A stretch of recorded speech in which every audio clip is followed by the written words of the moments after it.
No judgment necessary.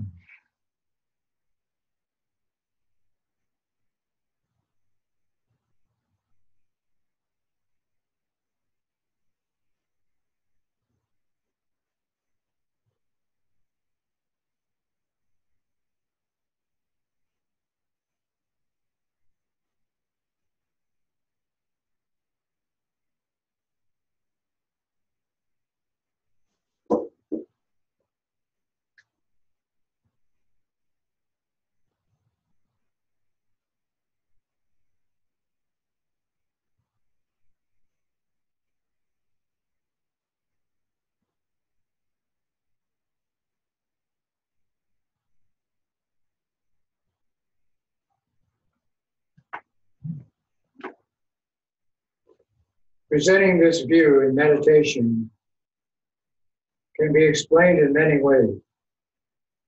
But sustaining the essence of your mind includes them all. Your mind won't be found elsewhere. It's just your present thought, arising and disappearing. Don't chase after the thought. Just look into its essence as it arises. There is no duality, no observer, nothing to observe. Relax. Since the mind's natural state is empty, and since it is not a concrete substance appearing inside or outside, it is cognizant, which simply means it's aware by itself. These two entities are not separate, but a unity. In this unity, one becomes a mature human being. Nothing whatsoever, yet everything is experienced and enjoyed. Simply recognize this and relax. With mindfulness, which is simply constant practice, attain this recognition.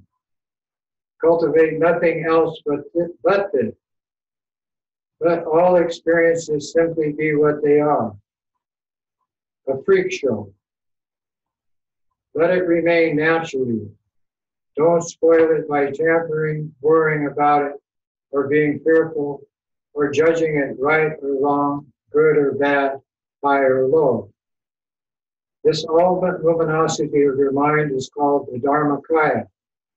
Dharma means wisdom, Kaya means vehicle.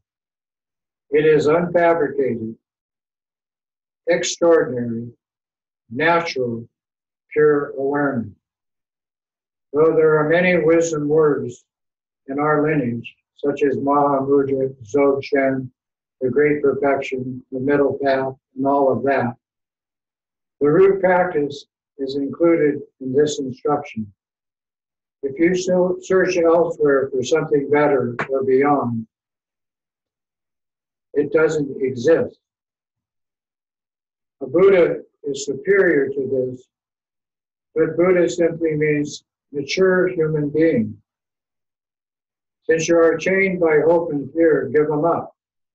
Don't be religious.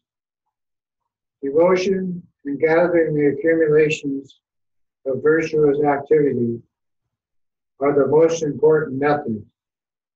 For completely realizing this teaching in your own situation, concentrate on devotion to the lineage of the oral transmission.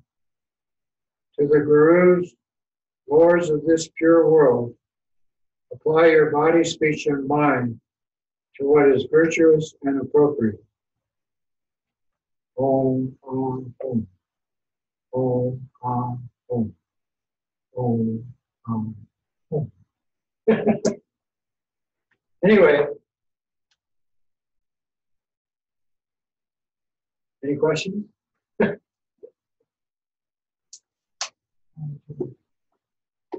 Abby, any questions?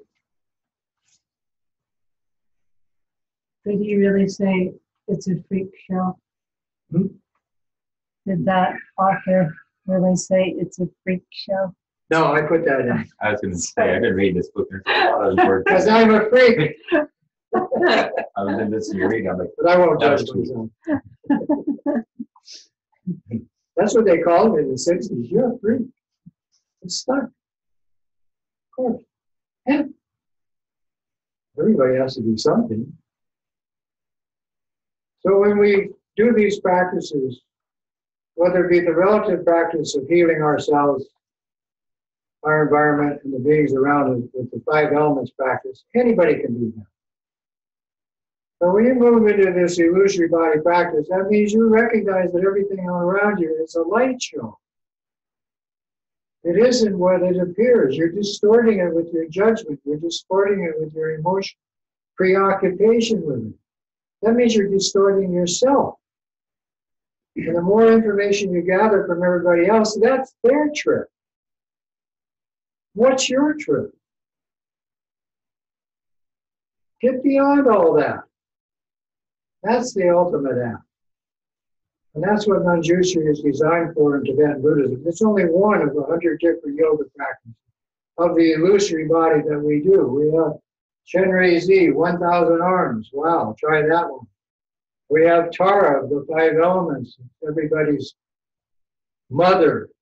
Try that one. Okay? This is what the women do here. We have a huge gathering every year here on Kauai. 60 women from all over the world come and practice the Tara and her mantra out in Hyena. Well, not this year. Hyena's gone. For good, I hope. I tried to get out there today. Anyway, so when you do this and you finish your session, give it all away. Because when you leave this body, it's not going with you. Everything you say, think, and do stops right there. The only thing that carries on karmically is the tendencies you created this life. Believe, not believe, up to you. But you can see that believing in karma is very useful. What goes around, comes around, eventually. So we dedicate the virtue of this practice tonight to all sentient beings, our mothers, that they may realize Maha Mudra, which is the great view, avoidance, and enlightenment in a state of joy and bliss, free of any pain or suffering. And so on our refuge sheet, we put that as a dedication prayer at the bottom of this sheet. And we're going to chant it first to the spirits and then to ourselves in English. Gewa di nirdu da, shagya champo dru jirne, jowa chinking mado fa, te sawa go twasho, sanjay kusun hinpai jim madam, choni megar dum, gender mite hinpai jim la ki, jita gomwa, monmon dru par so. Then in Canadian, by this virtue of having realized Maha Mudra, may I quickly establish all beings without a single exception in this state. A, through the blessing of the Buddhas who obtained the 3 bodies, through the blessing of the unchanging truth of the Dharma, through the blessing of the unwavering aspirations of us, the Sangha, may this dedication prayer be fulfilled. And then I might add a Tashi prayer, which means auspicious. May all the lamas have long life, good health, happiness, and prosperity, and may all their wishes be fulfilled. May all beings be happy, free of suffering, established in bliss through our practice, and develop equanimity. No fear, no anxiety, no depression, no attachment, no aversion, no pride, no jealousy, and especially no stupidity. Emahu. Aloha and Tashi. Thank you very much. Mahalo. Mil gracias. Tashi. Thank you, Lama Tashi. Everybody have juicy dreams. Awake or asleep.